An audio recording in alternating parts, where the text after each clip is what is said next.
আমরা সিনেমার কথা বলি। সাবস্ক্রাইব করুন আমাদের চ্যানেল, বেল আইকনে ক্লিক করতেও ভুলবেন না। একটা সময় নায়ক নায়িকা বা পরিচালক দেখে মানুষ হলে সিনেমা দেখতো। সময় পাল্টেছে মানুষের চিন্তা ভাবনা। পছন্দের নায়ক নায়িকা কিংবা পরিচালক মানসম্মত সিনেমা না বানালে দর্শক সেই ছবি থেকে মুখ ফিরিয়ে নিচ্ছেন। তাই এখন হলে দর্শক টানতে কিংবা সেরা সিনেমার তালিকায় জায়গা পেতে হলে ভালো গল্প এবং মানসম্মত নির্মাণ করতে হবে। ভালো গল্পের একটি সুনির্মাণ তারকাবিহীনভাবে সফলতা অর্জন করতে সক্ষম। আবার অনেক বড় বাজেটের সিনেমা মুখ থুবড়ে পড়ছে।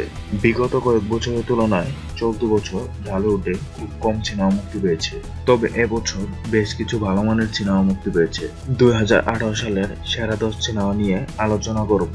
তবে মনে রাখবেন, এটি সেরা ব্যবসা সফল সিনেমার তালিকা নয়। চলুক আর না চলুক, 2018 সালের মুক্তিপ্রাপ্ত সিনেমার মধ্যে এই 10টি সিনেমাই সেরা। বিস্তারিত আলোচনা করা হলো। জান্নাত। আপনার মতন একজন ভালো মানুষ কখনো যোগ্য হতে পারে? পুরামন মুক্তির 5 বছর পর মুক্তি পেয়েছে সাইমন মাহির জান্নাত। এজন্য ছবিটির প্রতি দর্শক আগ্রহ বেশি ছিল। পোস্টার ও ট্রেইলারে আগেই প্রশংসিত হয়েছিল ছবিটি।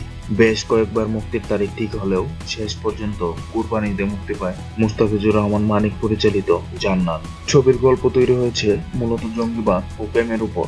একটি অভাবগ্রস্ত ছেলে কিভাবে জঙ্গি হয় এবং আত্মগোপন করে একটি মাজারে আশ্রয় নেয়। মাজারের খাদেমের মেয়ের সাথে প্রেমের সম্পর্কে জড়িয়ে পড়ে এবং শেষ পর্যন্ত ভয়াবহ পরিণতি। ছবির গল্প এবং গানগুলো খুবই চমৎকার ছিল।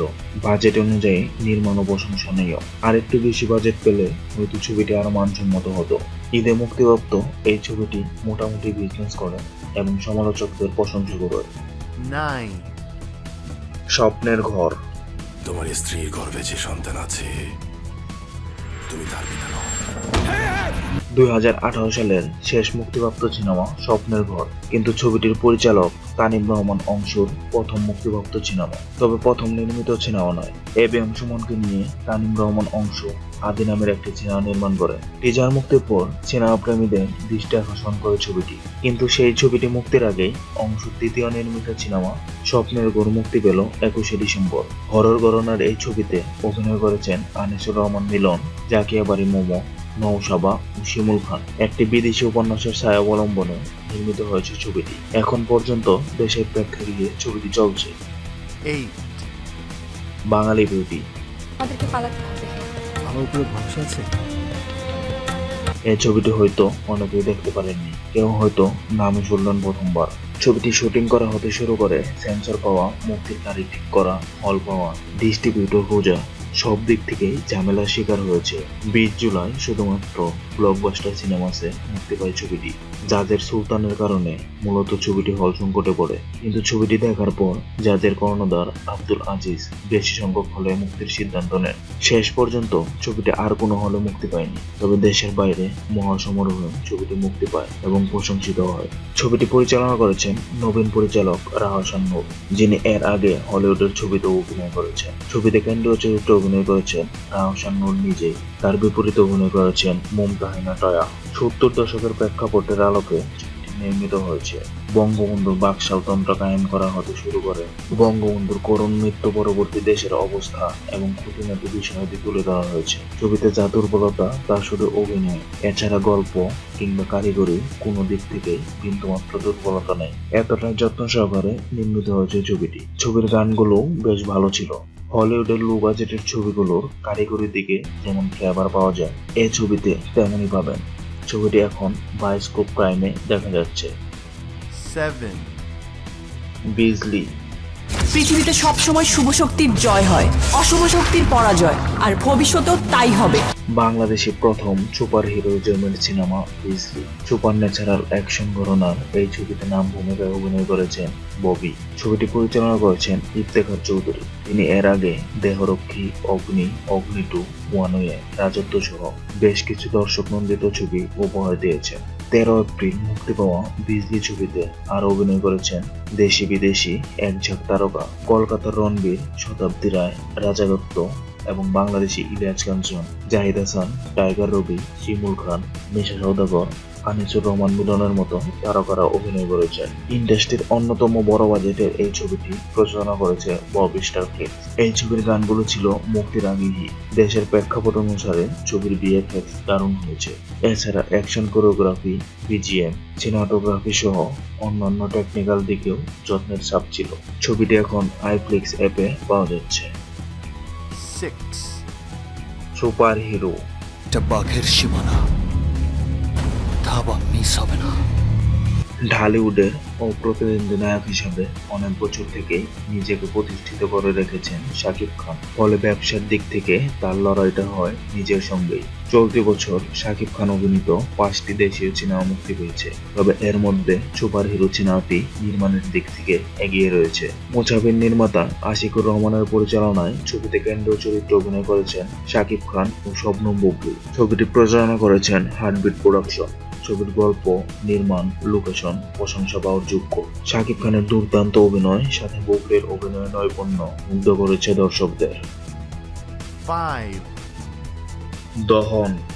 জমিদারের মতন বেলা কইরা ঘুমাস। আমার তো একটাই কাম, তোর লগে প্রেম করা আর তোর ভালোবাসা। বিগত বছরগুলোতে দেশে ঘটে যাওয়া ভয়াবহ পেট্রোল বোমা হামলার উপর ভিত্তি করে ছবিটি নির্মিত হয়েছে। এটি পরিচালক রায়হান রাফির দ্বিতীয় সিনেমা। একই সাথে ছবিটির নায়ক সিয়ামের দ্বিতীয় সিনেমা। ছবিতে অভিনয় করেছেন সিয়াম, পূজা সেটি, জাকিয়া বাড়ি মোমো, ফজলুর রহমান বাবু, মনিরা মিঠু, শহীদুল আলম সাচ্চু সহ অসংখ্য গুণী অভিনেতা। ছবিটি প্রযোজনা করেছে জাজ মাল্টিমিডিয়া। পলিটিক্যাল ক্রাইম ড্রামা ঘরানার এই ছবিটি মুক্তি পায় 30 নভেম্বর এবং এখন পর্যন্ত দারুণ রেসপন্স পাচ্ছে। ছবিতে সিয়ামের প্লে করা তুলা চরিত্রটি দর্শক মনে স্থান করে নিয়েছে। এমনকি অনেকেরই ধারণা এই ছবির মাধ্যমে সিয়ামের হাতে আসতে পারে জাতীয় চলচ্চিত্র পুরস্কার। দহন ছবিটি কারিগরি দিক থেকে যথেষ্ট নিখুঁত এবং শক্তিশালী। ছবির গানগুলো বেশ দর্শক নন্দিত হয়েছে। ছবিটি গত 29 ডিসেম্বর দেশের 12টি টিভি চ্যানেলে ওয়ার্ল্ড প্রিমিয়ার করা হয়েছে এবং এখনো দেশের প্রায় 40টির মতো হলে চলছে ছবিটি। 4 স্বপ্নজাল। তুমি আমার মনটাকে তোমার কাছে রেখে গেলাম। গিয়াসউদ্দিন সেলিমের মন পড়া ছবির কথা নিশ্চয় মনে আছে। কি দুর্দান্ত ব্যবসায় না করেছিল ছবিটি। বলাকা সিনে ওয়ার্ল্ডে প্রায় 6 মাস ধরে শুধু একটা ছবি চলেছে, অথচ সেই ছবির পরিচালক তার দ্বিতীয় ছবি কাজল দেখার জন্য প্রযোজকই খুঁজে পাচ্ছিলেন না। কি দুর্ভাগ্য আমাদের। অবশেষে তিনি তার দ্বিতীয় ছবি স্বপ্নজাল নিয়ে আমাদের সামনে এলেন। ছবিটি প্রযোজনা করেছে বেঙ্গল ক্রিয়েশন এবং বেঙ্গল বার্তা। ছবিটি মুক্তি পায় 2018 সালে 6 এপ্রিল।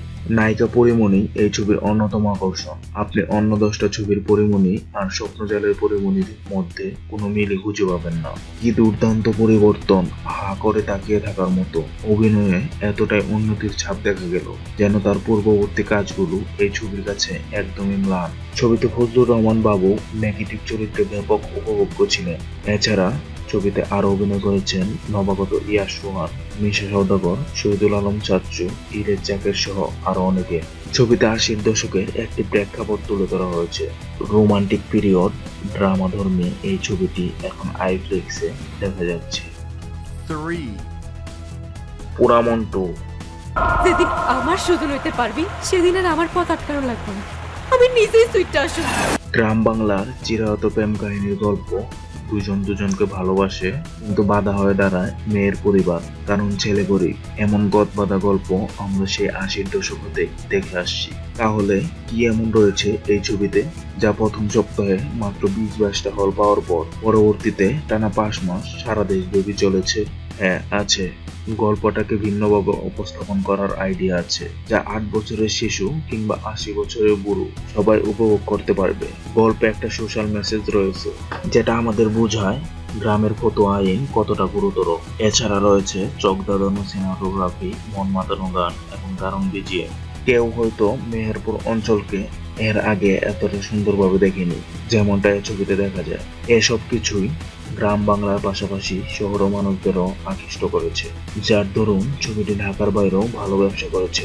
ছবিটি পরিচালনা করেছেন নবীন পরিচালক রায়হান রাফি, যিনি এর আগে বেশ কিছু শর্ট ফিল্ম বানিয়েছেন। ছবিতে আছেন নবাগত সিয়াম, পূজা জেরি, সাইদ বাবু, বাপ্পারা, নাদের চৌধুরী, আনোয়ারা সহ আরো অনেকে। ছবিটি প্রযোজনা করেছে জাজ মাল্টিমিডিয়া। পবিত্র ঈদ উল ফিতর উপলক্ষে ছবিটি মুক্তি পায় এবং দারুণ ব্যবসা করে। ছবিটি এখনো কয়েকটি হলে চলছে, এছাড়াও বায়োস্কোপ প্রাইমে দেখা যাচ্ছে। মাটির বজার দেশে। মা, আমি আবার স্কুলে যাব। আমি টাকা পাবো কই? বিজন ইমতিয়াজ এবং তার প্রযোজক বন্ধু আরিফুর রহমান দুজন মিলে ছবিটি বানানো শুরু করেন। প্রায় 5 বছর ধরে ছবিটি তৈরি করেন। যত্নের ক্ষেত্রে কোনো কিছুর কমতে রাখেননি। শেষমেশ ছবিটি রেডি করার পর তাদের আর্থিক অবস্থা এতটাই শোচনীয় পর্যায়ে চলে এসেছে যে ছবিটি ডিস্ট্রিবিউট করবে সেই পরিমাণ টাকা তাদের কাছে নেই। আর্ট ফিল্ম বিদায় কোনো ডিস্ট্রিবিউশন কোম্পানি ছবিটির প্রতি তেমন আগ্রহ দেখায়নি। শেষে কোনোভাবে স্টার সিনেপ্লেক্সকে ম্যানেজ করা গেল চালানোর জন্য। 23 মার্চ মুক্তি দেওয়া হলো। প্রথম কয়েকদিন তেমন সাড়া পাওয়া গেল না। এরপরেই হঠাৎ করে মুখে মুখে ছবিটির প্রশংসা ছড়িয়ে পড়ল। দ্বিতীয় সপ্তাহে দর্শক বাড়তে লাগলো। যারা দেখেছেন তারাই বলেছেন এক অপূর্ব অভিজ্ঞতা। এটাই মাটির বজার দেশের বিহাইন্ড দ্য সিন। ছবিটি প্রযোজনা করেছে গোপী বাঘা প্রোডাকশন। অভিনয় করেছেন মাহমুদুর রহমান অনিন্দ, শিউলি আক্তার জেরিন, জয়ন্ত চট্টোপাধ্যায়, তানিম তানভীর, রুকেয়া প্রাসী, ইকবাল হোসেন সহ আরো অনেকে। সিনেমাটোগ্রাফি এবং ব্যাকগ্রাউন্ড মিউজিক মন মাতানো। দেবী আসলে একা একা আসবে। ওকে চলে যেতে বলো, তোমাকে বলেছি একা আসবে, বলো না। আমি চ্যালেঞ্জ করে বলতে পারি, এই ছবিতে যে লেভেলের ব্যাকগ্রাউন্ড মিউজিক ব্যবহার করা হয়েছে এ দেশের কোনো ছবিতে এমন কোয়ালিটির ব্যাকগ্রাউন্ড মিউজিক নেই। অনেকটা 3D ফ্লেভার পাবেন যদি ভালো কোনো থিয়েটারে ছবিটি দেখতে পারেন। এখনো স্টার সিনেপ্লেক্স, যমুনা ব্লকবাস্টার এবং সিলভার স্ক্রিন মিনিপ্লেক্সে চলছে। ছবিটি মুক্তি পায় 19 অক্টোবর। ব্যতিক্রমী প্রচারণার জন্যই তুমুল হাইপ তুলে। একটি ছবির ব্যবসা সফল করতে হলে যে শুধুমাত্র 3-4টা অনুষ্ঠানে হাজির হওয়া যথেষ্ট নয়, তা শীতে সিনেমা অন্যান্যদের চোখে আঙ্গুল দিয়ে দেখিয়ে দিল। ছবিটি পরিচালনা করেছেন নবীন পরিচালক অনম বিশ্বাস। অভিনয় করেছেন জয়া হোসেন, চঞ্চল চৌধুরী, শবনম ফারিয়া, অনিমেষ আইস, ইরেজ জাকির সহ আরো অনেকে। বিখ্যাত কথা সাহিত্যিক হুমায়ুন আহমেদের তুমুল জনপ্রিয় উপন্যাস দেবী অবলম্বনে এই সাইকোলজিক্যাল হরর থ্রিলার ঘরানার ছবিটি নির্মিত হয়েছে। হয়তো আমাদের মতামতের সাথে আপনার মতামত কিছুটা ভিন্ন হতে পারে, অথবা পুরোপুরি অমিল হতেও পারে। যদি এমন হয় তবে কমেন্ট করেন। 2018 সালে আপনার দেখা সেরা 10 সিনেমার তালিকা। ভিডিও ভালো লাগলে লাইক, কমেন্ট, শেয়ার করেন।